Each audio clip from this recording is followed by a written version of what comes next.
All right, with the Pledge of Allegiance, so if we can all rise. I pledge allegiance to the flag of the United States of America and to the republic for which it stands, one nation, under God, indivisible, with liberty and justice for all. All righty. Third item on the agenda is presentation. No presentation. So no presentation. Thank you. All righty. So we just jumped down to number 6. Yes. So number 6 is superintendent's report. Thank you, Mr. Mayor, and welcome. Thank you. So nice to have you here with us. I wanted to start by updating the committee and the community about the Student Opportunity Act and the upcoming submission. The beginning of my report, I am including some information that is coming directly from the Department of Elementary and Secondary Education. The Student Opportunity Act, SOA, was enacted in 2019, injecting significant new funding into the Commonwealth's educational system with a focus on providing funding to districts serving students with the greatest needs. The law also included a critical provision that requires every district to set clear targets for improving disparities in achievement among student groups and to develop a 3-year plan to implement evidence-based strategies to meet their targets. 2 key plans that districts produce on a regular basis are district improvement plans, sometimes framed as district strategic plans, and Student Opportunity Act plans. While both plans cover multiple years, there are some important differences that we should all be aware of. The District Improvement Plan, the DIP, as we all refer to it, serves as a comprehensive plan that describes the full set of strategies that a district will implement to support all students in their district. By contrast, the SOA plan addresses a subset of the district's overall initiatives, focusing on evidence-based programs and strategies that will improve the educational experiences and outcomes for students, including English learners, students with disability, and low-income students. To that end, our district's SOA plan should spotlight critical, actionable, evidence-based programs and strategies that are focused on rapidly improving outcomes for students with low academic performance, whether we are enhancing ongoing efforts or introducing a small number of new initiatives.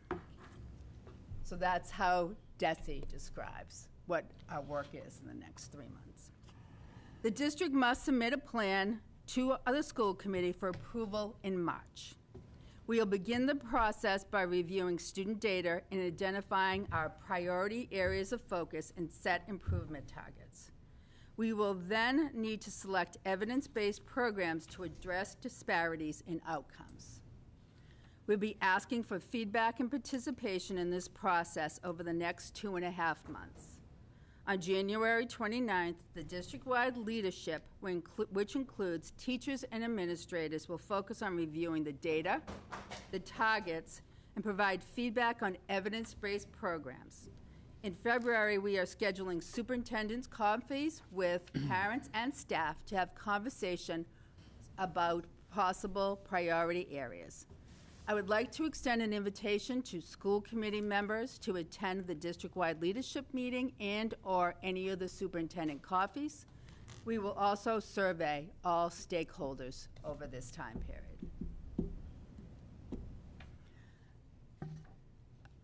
I just talked about parent coffees. I just want to also, have not sent out the invitation yet because I wanted to talk about it at this meeting first. I'm sending out an invitation to all parents and guardians to join me and members of my leadership team on February 8th. We've scheduled a 10 a.m. morning coffee and a 4 p.m. afternoon tea. Parents and guardians are invited to attend one or more of these open sessions. We'll be focusing on 2 main agenda items, although, of course, we're open to any questions or answers at that time as well. but we want to focus on the Student Opportunity Act priority areas and feedback on the current cell phone rules and procedures. One of our requirements as we talk about, because of the cell phone grant, was to see if we need a policy or if our steps we took this year address our cell phone issues. So we want to get some feedback on that. And finally, the Assabet Valley Collaborative FY23 financial audit is attached to my report. The AVC's 23 final audit report and community cover letter was sent as an attachment in the packet. I'm also asking to table item number 4 of my report until the next meeting. Thank you. Thank you. Ask a question? I Do you know? question first. Go ahead. Oh, I'm sorry. No, was there a location where your coffee and teas are going to be held? Yes, I will, when I send that out, they will be taking place in the superintendent's conference room. Thank you. And for parents and community members, we'll also have send out an RSVP request, but plenty, all are welcome, so that we can make sure that we have enough coffee, tea, and some light snacks available for everyone. Thank you. You're welcome. Any further questions? Yes. Do you know the timing of the January 29th leadership meeting? Yes, 4:15 to 6:30 p.m. Thank you. And a delicious pizza dinner will be served. Any other further questions for the superintendent report? If not, we'll move on. I do not see any minutes in the packet, so we will move on to public comments. Or no? Yes? Assistant Superintendent's report. Oh, my apologies. No, that's okay. As part of the superintendent's report, tonight I'll be reporting on giving information on the new IEP form and Special Education Parent Advisory Council. Massachusetts IEP document is getting a new look. The Department of Elementary and Secondary Education has been working for several years on an updated IEP form, which is now ready for rollout. All school districts will be required to begin using the new form for the 2024-2025 school year.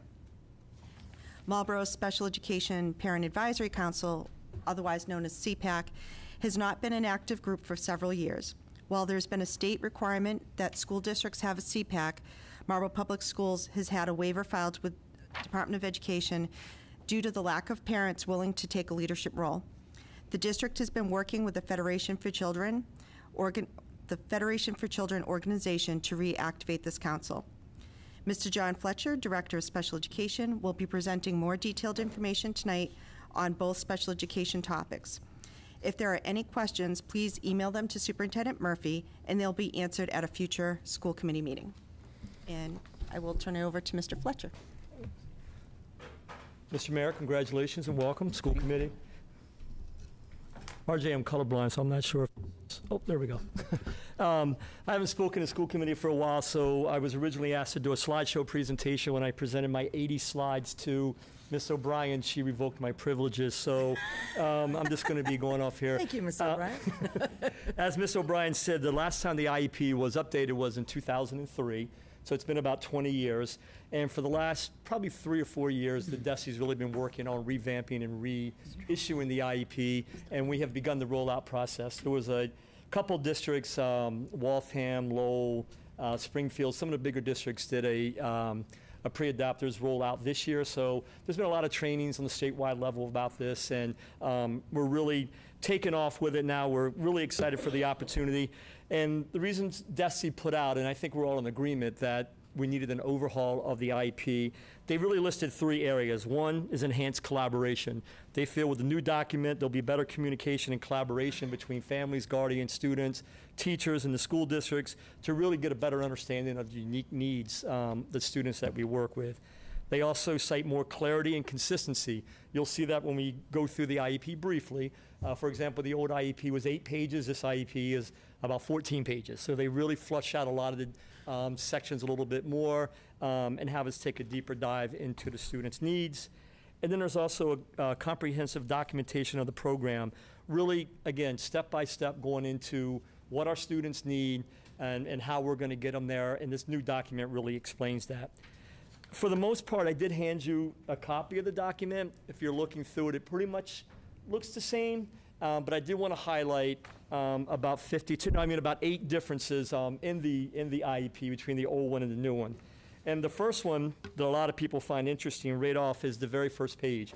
We've always started our IEP meetings with the vision statement. The vision statement is really the piece that drives the entire IEP, and it's where the families, the students, usually starting at the age of 14, have an opportunity to talk about what they want to see addressed in the IEP, and that really drives the process. So if you look at page 1, it really lays out for you very specific questions. You know, it asks the students what they hope to learn in high school, what they hope to learn after high school. The unique piece of this is that it actually starts when you're age 3 now. So at the Early Childhood Center and Early Interventions, we will be working with 3-year-olds and asking them questions such as what you hope to learn this year, and by the time you finish elementary and/or middle school, what do you hope to learn? And there is a process, and we will do trainings about how you can work with a 3-year-old. So if they say they want to be an astronaut or the president or a fish, you know, you need to glean from that what it is that that they're really interested in. So it's a neat concept to really get the students involved in the whole process. The next big change is on page 2, and it's the student profile. One of the highlights that the DESE worked with for a while is this idea of no primary disability. That used to, you might see a primary disability, a secondary disability. Now there's no disability classification. They have your 10 categories there. A student can have more than one, but none of them are going to be presented as the primary disability for the student. Second part of that, which is long overdue, is the English learner section. This is for students who are, as implied, English learners who are also on IEPs. We now have to document the progress they're making towards learning English and English efficiency, and what needs in the IEP are necessary for us to help the English learners overcome their disability and learn. So our EL teachers and EL staff are going to have to be much more involved in this, and I'll roll out that planning, the training plan for you later. And then assistive technology, again, they really want us to emphasize this, and if a child does need assistive technology services, we have to identify where in the IEP it's going to be addressed. And the 4 choices are listed out there, either on accommodations, modifications, goals and objectives, service delivery, or additional information. Next page, actually several pages, pages 3 through 6, the notorious PLEPs, which stands for Present Levels of Educational Performance, A and B. A was general education accommodations and modifications, and B was all other needs. DESE, they've broken that down. Instead of 2 PLEPs, it's now 4 areas. And the 4 areas, they're called present levels of academic achievement and functional performance. So now, instead of just listing all possible accommodations and modifications and how the disability affects the student and what their general or current academic status is, it makes us look at academics, behavioral, social emotional, communication, and additional areas. And additional areas are usually OT, PT, vision, ADL. So again, much more comprehensive look and breakdown of what a student's needs are. And if you look at on page 4, the bullying section that has to be addressed and discussed at every IEP meeting used to fall under the additional information, and now it's embedded right there in the middle of the IEP, so we can talk about it when we talk about social, emotional, and behavioral learning. As we move on, I'll highlight another, and again, so right now, we would have been on about slide 40, so we're making good progress here. If you turn to page 7, this is another big change that they debated back and forth, and that's the Transition Planning Form, or TPF. With the old IEP, if a student is turning 14 during the life of the IEP, so if you're 13 but you're going to be 14 before that IEP is over, you start talking about the transition planning. Transition planning form starts talking about what is the student going to do after high school, and what are we going to do as a district, as an IEP team, to make sure the student gets there. What's their vision for college, military, training, adult services that may need to be necessary. And that drove the IEP, but it was not part of the IEP. It was a separate document that came with the IEP. So now they've embedded that transition plan right into the middle of the IEP. Another little interesting side note, so people have asked me, well, with this new IEP, you're going to have 4 or 5 blank pages. Aspen, which is our IEP provider, they, under DESI's directions, they'll know if it's a child who's not eligible for a TPF, and it'll automatically disappear out of the IEP, so you won't have a lot of blank spaces in your document. The other big point I wanted to area I wanted to point out to you was under accommodations and modifications on page 10. This started getting out of control. A lot of people, believe it or not, may not understand what oh my God, as I'm drawing a blank right now, accommodations, I'm sorry, a DCAP, District Curriculum Accommodation Plan. We don't use those, and it statewide. So the state is telling us, before you just randomly give accommodations to students, make sure that it's an accommodation that the student needs to build a better access to curriculum. So we're going to do intensive trainings with our staff, really talking about the DCAP, bringing that back into play here.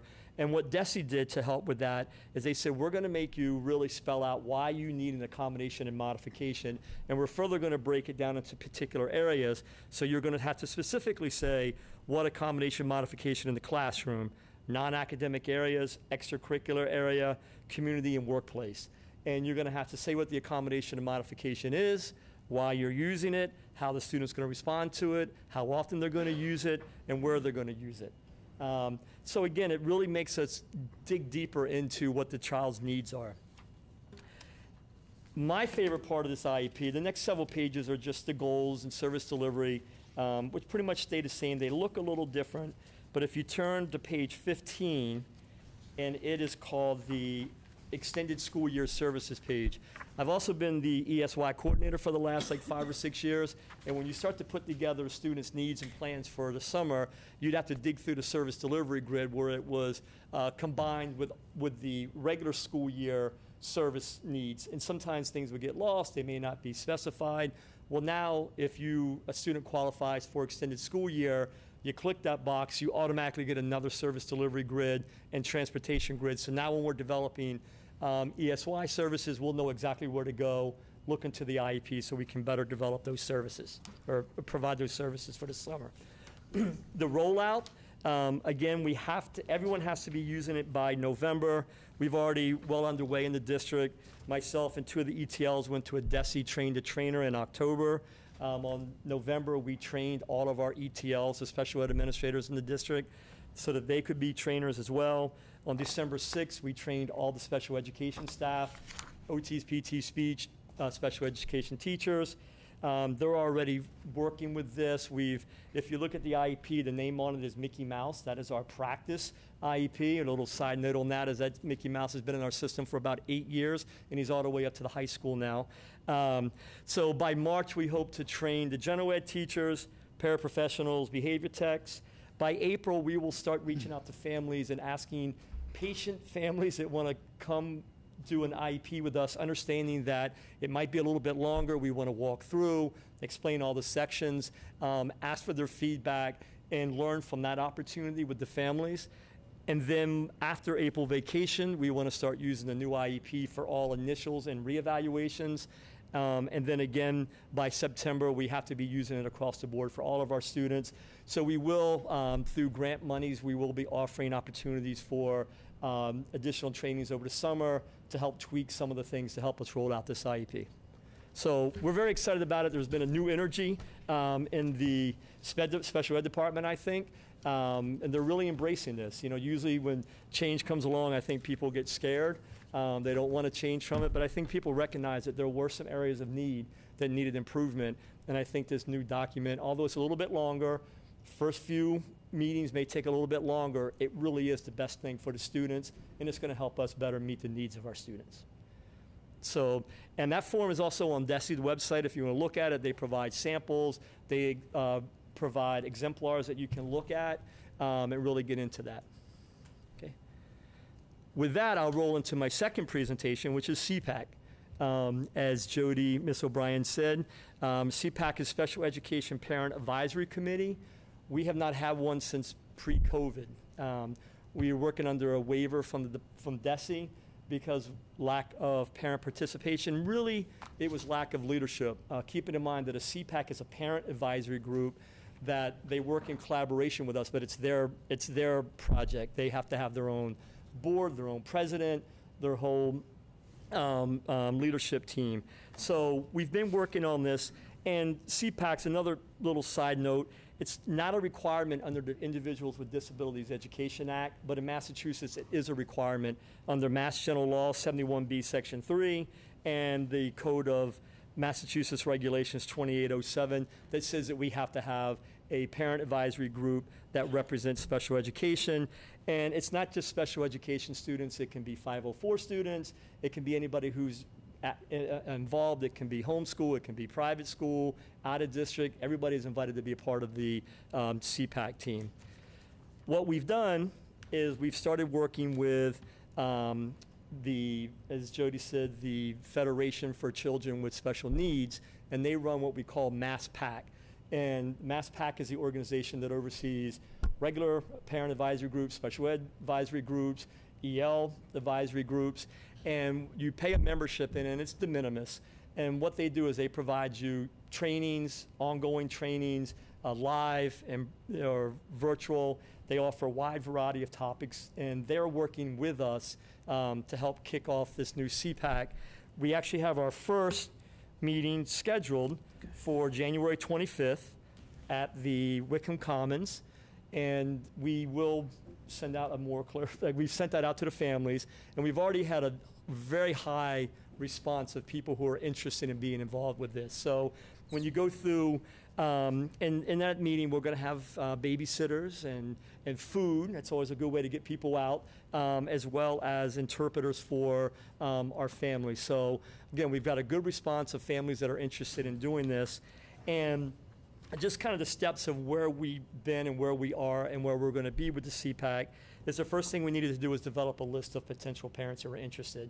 And I think some parents have been reaching out to you, some parents have been reaching out to our principals. So we have a few people who are interested. I'm actually meeting with a parent of a child here at the Early Childhood Center next week to really do some more recruiting, because we want to establish an interim team. Now on January 25th, part of that is Leslie from the Federation will be here with me, and we'll talk about what CPAC is, what it involves, and we'll do some recruitment there. Hopefully out of there we'll get more people.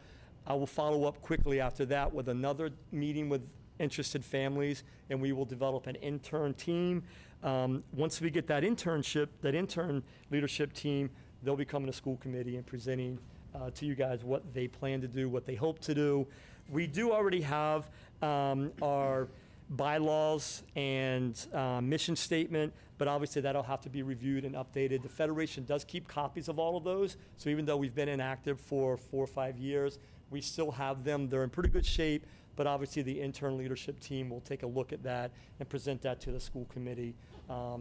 And from there, we'll work and we'll set up our meetings and then all of our trainings. Some of you may remember this from the past. And a couple trainings we already have set up even without a CPAC is one, establishing a new CPAC, which is the 25th. Every year we have to do a basic rights presentation for parents and guardians of students on IEPs. So we do that every year, and then we're offering a new IEP workshop. But then also through MassPAC, they offer a lot of different topics that they can present on. And the important thing I think you all know is that the CPAC is here as an advisory to you, to the building principals, to all of us. And we meet, when it was active, we used to meet with them monthly. But again, they guide that through with our guidance. How often they meet with our principals, with myself, with you. So that's 2 of the things we're working on this year, we're excited for, and we'll keep you informed. Thank you very much, Mr. Fletcher. So again, if anybody has any questions, you can email them to Superintendent Murphy, and we will develop those answers and present them at a future school committee meeting.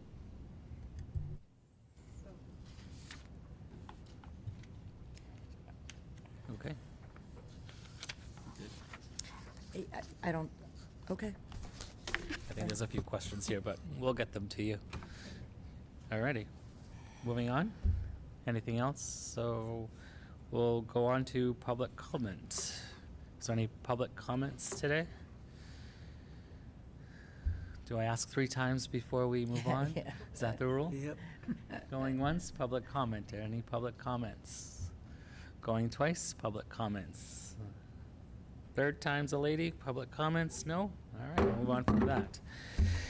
Action items and reports. The Marlborough High School Student Council Conference attendance approval. Hi. Hi. I'm Mary Ellen Klein, one of the advisors of the Marlborough High School Student Council. I'm here requesting permission for attendance and participation in the MASC Annual Spring Conference, a 3-day, 2-night conference held at the Resort and Conference Center in Hyannis. I think it's actually called Emerald Conference Center or something now. In March. At this conference, student council members and advisors are engaged with nationally recognized speakers, workshops, awards, music, and dancing. This is a rewarding opportunity for leadership development of our most active student council members. Attendees are trained in leadership through cutting-edge small and large group workshops with national presenters and student hosts, which allow all the delegates an opportunity to share ideas and learn new skills. At the close of the event, there's a formal awards recognition banquet that recognizes student achievement and council excellence. This is also a great opportunity to network with like-minded students from across Massachusetts. In the past, Student Council has worked very hard to fundraise to supplement the cost of this conference, but in a recent meeting, Dr. Riley confirmed that MHS is able to sponsor 4 students with chaperones and transportation. As our council returns to size and potentially grows beyond what it is at the current time, he suggested that there is actually an even greater ability to sponsor this opportunity. Unfortunately, this year's applicant pool consisted of just 1 very worthy candidate. Despite the limits of a single student delegation, I think it is imperative to grant the opportunity for this young leader to expand her skills and bring back enthusiasm for these experiences. Thank you. Any questions? Entertain them. No. We vote on this, so. Move to approve the student council conference trip. Do we have a second? Second. Excellent. Any discussion on the vote? All in favor? Motion carries. Thank you. Thank you. Thanks, Mary Ellen. Moving on from policy for the first read, policy 3.410, budget authority, update from adjustments and transfers to budget.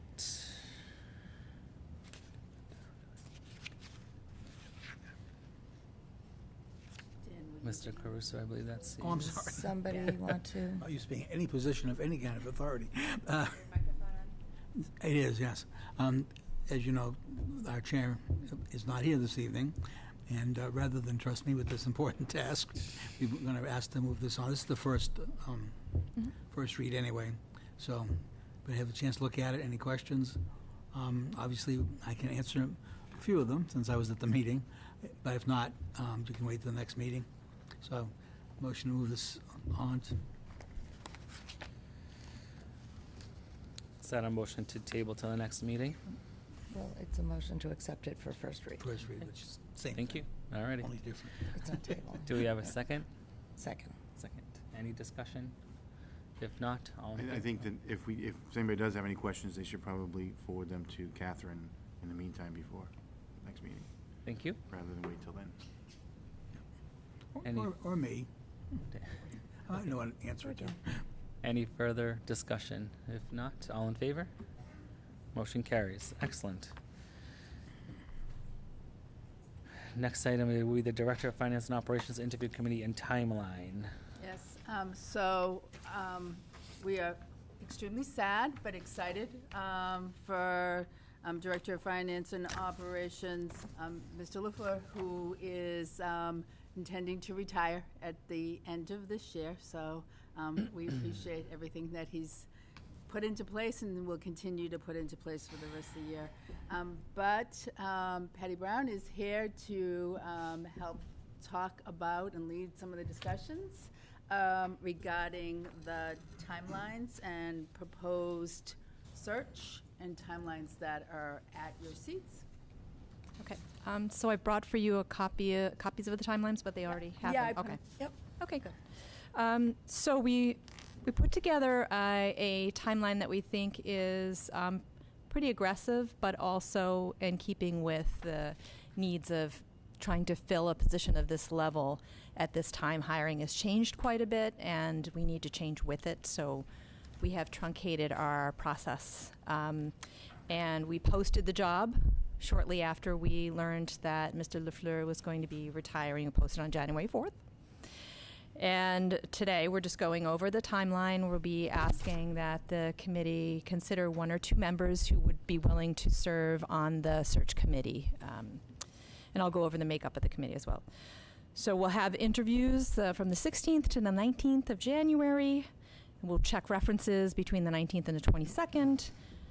And at the next school committee meeting on January 23rd, Superintendent Murphy would make her recommendation for her candidate for the position to the school committee, and you have the opportunity to approve that recommendation if you so choose.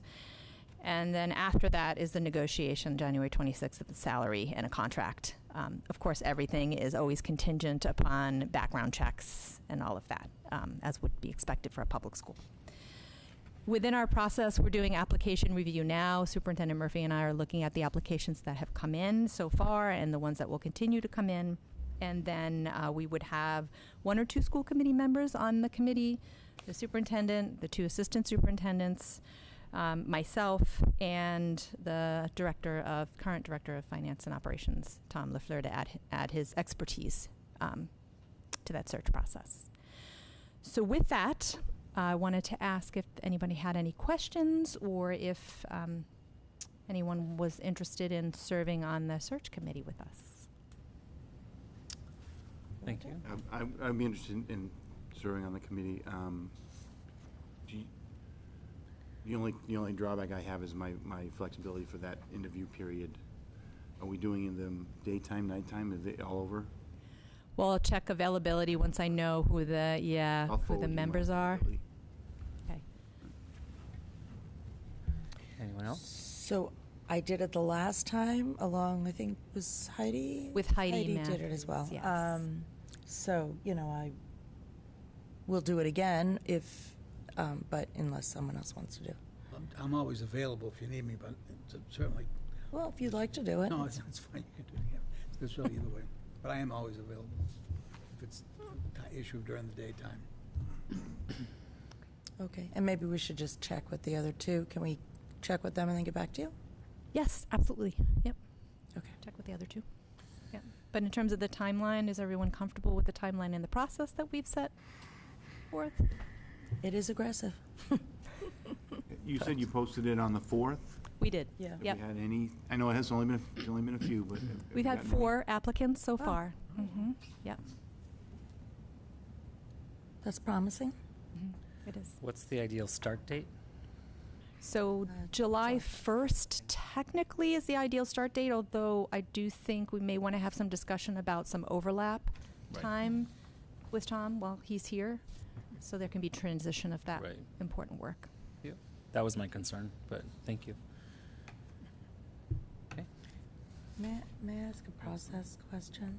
So I had sent an email about changing the calendar. Do we need to vote on that? Should we do that as an action item, or should I just talk about it in members forum? What?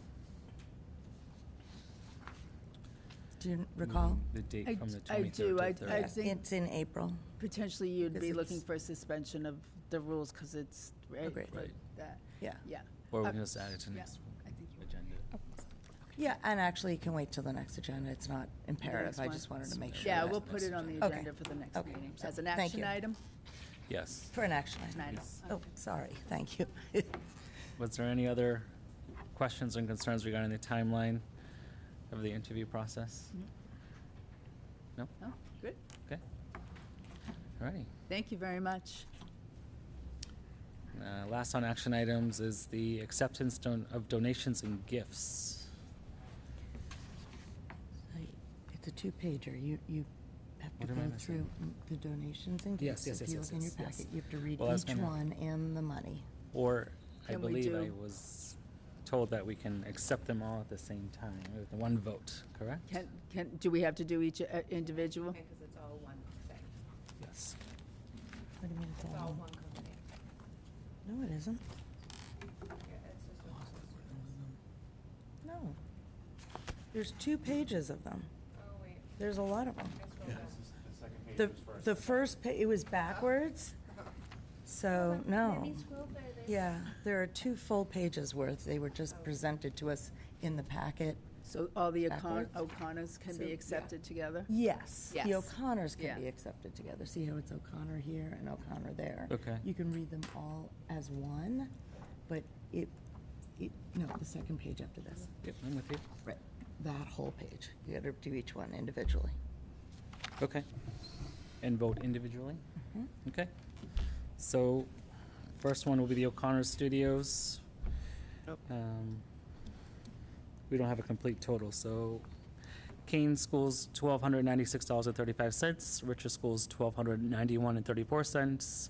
O'Connor Studios again, Whitcomb School, $1,367.56, and Jarrick, $1,844.22. Motion to approve. Motion to over in second. All in favor? Motion carries. Brigham Family Trust, MHS Panther Den, $5,063. Motion to approve. Motion to approve and second, and all in favor. Motion carries. Samantha Perlman, MPS, $400. Motion to approve. Motion approved and seconded. All in favor? Motion carries. Boston Scientific, $750. Motion to approve. Motion approved and seconded. All in favor? Motion carries. Marlborough Rotary Club, MPS, $2,000. Motion to approve. Motion approved and seconded. All in favor? Motion carries. Boston Scientific, $125. Motion to approve. Motion approved and second. All in favor? Motion carries. Hannaford Supermarkets, Rich Elementary School, $264. Motion to approve. Motion approved and seconded. All in favor? Motion carries. Box Tops for Education, Whitcomb School, $107.50. Kane Elementary School, $60.30. Motion to approve. Motion approved and seconded. All in favor? Motion carries. O'Connor Studios Early Childhood Center for $716.20, and Goodnow Brothers Elementary School, $2,049.99. Motion to approve. Motion has been seconded. All in favor? Motion approved. I believe that's it, yes?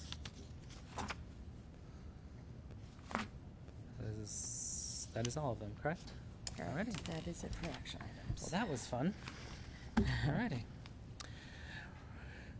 Reports from school committees, subcommittees. I don't think there is any in the Well, packet. Is neither there? of the chairs are here, so I guess there's no report tonight. Members forum. Denise, thank you. I'm just, I have reviewed the warrant per Heidi's, also read it, and I have signed it. Very nice. I have a Yes. couple of items. One is for the teachers out there watching. The Marlborough Education Foundation grants are due this Friday, so we're still looking for people to submit grants for the MEF awards.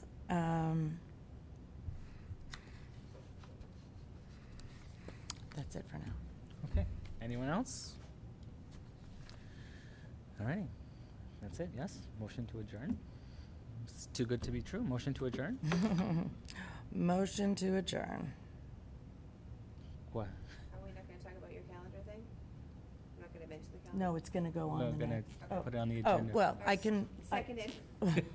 well, if we want to, just so everyone is clear, I was filling in my new calendar for the new year finally, and realized that that April 23rd is actually Passover, and we have a meeting scheduled that evening. So being that there's an extra week, my recommendation was to move it to the 30th. But we will put it on for the next agenda. Thank you. There's a motion to adjourn, and I will second that. All in favor? Motion adjourned at, what is it, 8:15?